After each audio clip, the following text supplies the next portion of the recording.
Jangan lupa like, comment, and subscribe channel YouTube TVRI Bengkulu dan nyalakan lonceng notifikasinya.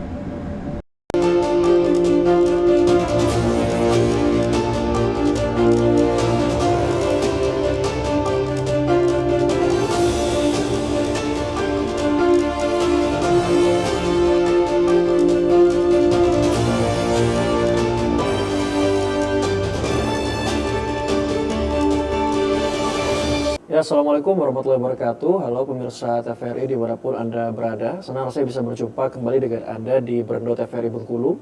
Bersama saya Mikrom Amadea Utama yang akan menemani Anda selama 1 jam ke depan. Nah, pemirsa TVRI Bengkulu, pada kesempatan kali ini kita akan membahas satu tema yang juga menjadi salah satu sejarah yang kelam bagi Bengkulu. Dan tentu kita akan ulas bersama narasumber kita, yaitu sudah hadir di tengah-tengah kita, yaitu Dang Rofik Sumantri atau kami panggil dengan Dang Rofik. Selamat sore. Dang Rofik, tema kita hari ini adalah mengenai arah penyidikan KPK kasus mantan gubernur. Kira-kira sudah hampir 3 bulan ya, sejak November tahun lalu kita bersama-sama menyaksikan proses penyidikan sampai kita berada di bulan Maret ini ya, di bulan puasa ini. Bagaimana kita kisahkan proses penyidikan atau proses dari kasus ini seperti apa kondisinya saat ini, Dang? Baik. Assalamualaikum warahmatullahi wabarakatuh. Waalaikumsalam warahmatullahi wabarakatuh. Pemirsa TVRI dimanapun berada, salam takzim saya Rofik Sumantri dapat berkesempatan hadir pada sore hari ini membahas tentang arah penyidikan mantan gubernur Bengkulu yang beberapa waktu lalu dalam proses hukum OTT oleh KPK. Berangkat dari peristiwa OTT KPK beberapa waktu lalu, kita sama-sama ketahui sudah ditetapkan 3 tersangka, Bapak RM, kemudian Bapak IP dan AC. Pasal yang disangkakan untuk ketiganya menyangkut penerapan gratifikasi dan pemerasan, diatur di dalam pasal 12I dan 12B Undang-Undang Tipikor dan Junto pasal 55-nya. Tentu kita sama-sama mengikuti perkembangan atau update dari rilis resmi yang disampaikan KPK.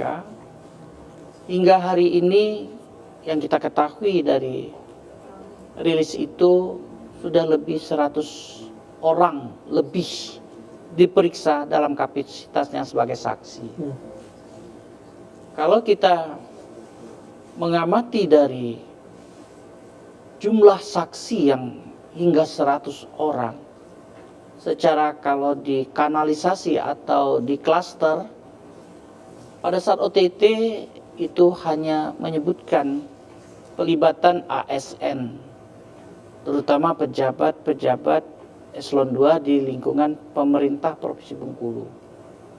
Namun kesininya dalam perkembangan setelah dilakukan penggeledahan, penyitaan dokumen, menyasar baik itu juga pihak swasta, tokoh masyarakat, bahkan ada unsur pimpinan lembaga DPRD Provinsi Bengkulu, ada juga terkait dengan guru atau kepala sekolah. Ini memberikan sebuah pertanda bahwa konstruksi hukum yang dibangun oleh KPK terhadap tindak pidana gratifikasi dan pemerasan ini akan banyak sekali melibatkan pihak.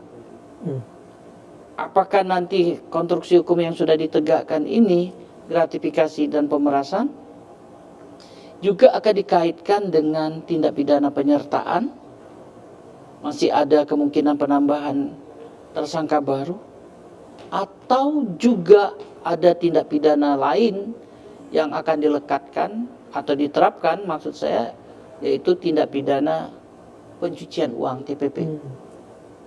Hanya kita belum bisa berani melakukan kajian terlalu dalam karena informasi yang diberikan oleh pihak juru bicara KPK masih terbatas tentang apa saja yang sedang mereka lakukan.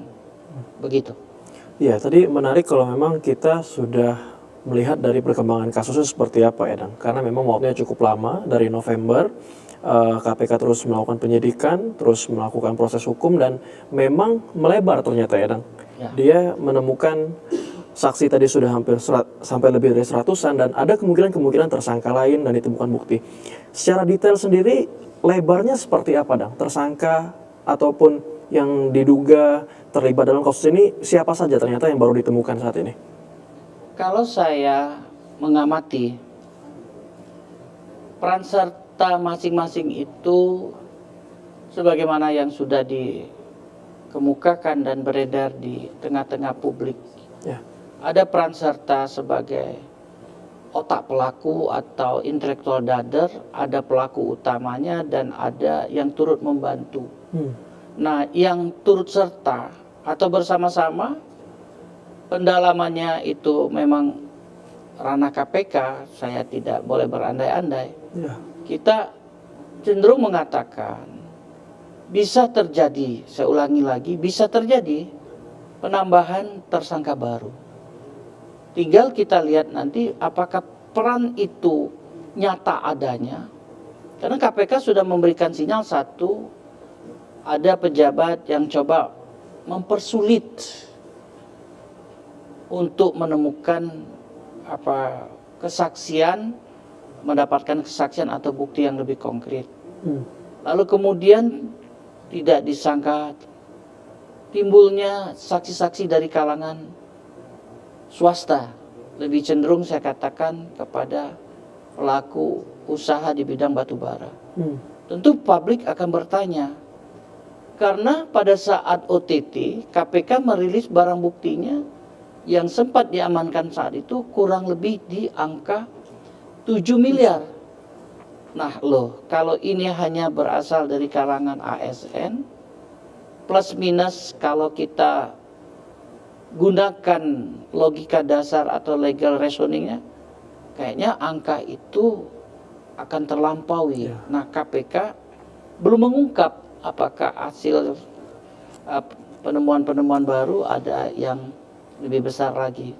Tetapi hari ini hampir mendekati finalisasi penyitaan terhadap objek yang dijadikan bukti.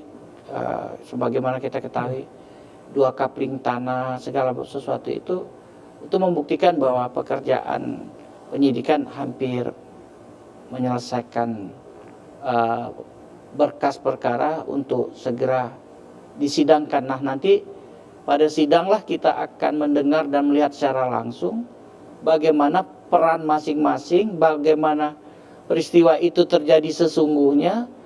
Nah, di depan sidang pengadilan yang sah, maka kita akan ketahui peristiwa yang sesungguhnya.